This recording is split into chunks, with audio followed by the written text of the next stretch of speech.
Hello. ಯಾರ? ಓಹೋ ನಮಸ್ಕಾರ. ಅವರ ಹತ್ರ ಅವ್ರಿಗೆ ಕಲ್ಕೆಟ್ಟವನೆ 24 ಗಂಟೆ ಫೋನ್ ಮಾಡ್ತೀಯ ನೀನು? ಬೈರಿ ಗುರುಗಳೇ, ನೀವು ಎಷ್ಟು ಬೇಕಾದ್ರೂ ಬೈರಿ, ನಾನು ನೈವೇದ್ಯ ಅನ್ಕೊಳ್ತೀನಿ. ಯಾವ ಊರವನು ನೀನು? ನಮ್ದು ಬೆಂಗಳೂರಿಂದ ಒಂಚೂರು ಮುಂದೆ ಅತ್ತಿವೇಲಿ ಹತ್ರ ಒಂದು ಸಣ್ಣ ಹಳ್ಳಿ.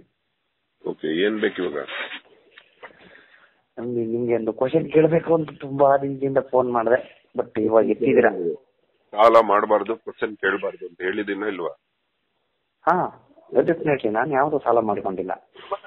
ಕೇಳಬಾರ್ದು, ನುಂಗ್ಬೇಕು. ನುಂಗಿದ್ರೆ ಒಳಗಡೆ ಉತ್ತರ ಸಿಗುತ್ತೆ. ನೀನು ನಿಮ್ಮ ಮನೇಲಿ ಬೆಳೆಯೋ, ನಿಮ್ಮ ಹೊಲದಲ್ಲಿ ಬೆಳೆಯೋ ಪೈರ್ನ ಬೀಜನ ಬೇರೆ ಹೊಲದಲ್ಲಿ ಬಿತ್ತೀಯನ? ನಿನ್ನ ತಲೆಯಲ್ಲಿ ಬರೋ ನೀನೇನೆ ಉತ್ತರ. ನಾನು ನಿಮ್ಮ ವಿಡಿಯೋ ನೋಡಿ ತುಂಬಾ ಕಲ್ತಿದ್ದೀನಿ. ನಾನು ಬೇರೆಯವ್ರಿಗೂ ಹೇಳ್ತೀನಿ ಸಹ ಕಲೀರಿ ಅಂತ. ಹೇಳಿದ್ನ ನಾನು ಬೇರೆಯವ್ರಿಗೆ ಹೇಳು ಅಂತ? ನೀವು ಹೇಳ್ತಿಲ್ಲ, ಹೇಳೋದು ನಮ್ ಧರ್ಮ, ನಾವು ಹೇಳ್ತೀವಿ. ಈಗ ನನ್ ಸಣ್ಣ ಡೌಟ್ ಏನು ಅಂದ್ರೆ, ನನಗೆ ಆಗಾಗ ಎಡಗಣ್ಣು ಹೊಡ್ಕೊಳ್ತಾ ಇರುತ್ತೆ. ಯಾಕೆ ಅಂತ ನನಗೂ ಗೊತ್ತಿಲ್ಲ. ಏನಕ್ಕೆ ಹಂಗೆ ಹೊಡ್ಕೊಳ್ಳುತ್ತೆ ಅವ್ರ ಹತ್ರ ಅವ್ರೆ? ಹೇಳಿ ಪ್ಲೀಸ್.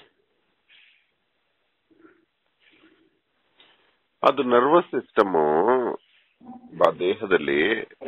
ಬಟ್ ಏನಂದ್ರೆ ಆ ನರ್ವಸ್ ಸಿಸ್ಟಮ್ ಒಂದು ವಿಜ್ಞಾನಮಯ ಕೋಶಕ್ಕೆ ಕನೆಕ್ಟ್ ಆಗಿದೆ, ಕತ್ತು ಹಿಂದೆ.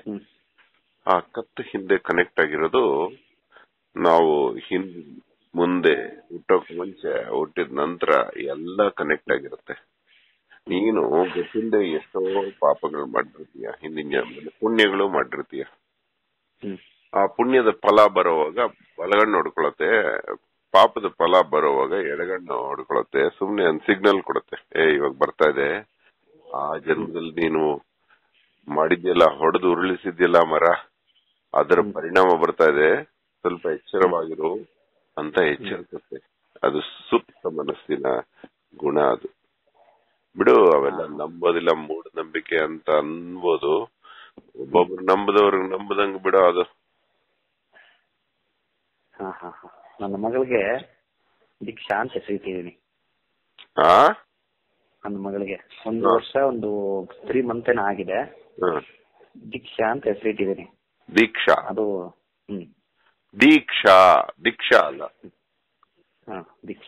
ದೀಕ್ಷಾ ಹೌದು.